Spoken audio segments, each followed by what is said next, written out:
Meta verified, paano natin ito i-cancel or deactivate? Ayan, hanapin natin yung si dashboard natin. Then, yung tatlong dot na yan, pindutin natin yan, click natin. Tapos, yung meta verified, ayan lang. Click natin yung meta verified na yan. After, scroll pataas, manage subscription. Ayan po, manage subscription. Click natin yan. Tapos sa pinakababa po, makikita nyo yung unsubscribe. Click natin yan.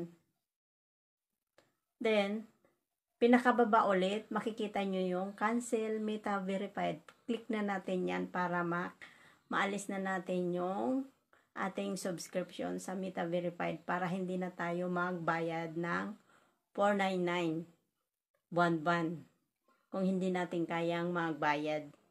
Yun lang po, sana nabigyan ko kayo ng content tips para maalis natin at makancel natin yung pag-subscribe natin sa Meta Verified. Thank you for watching. Bye-bye. Follow for more. Love you all, guys.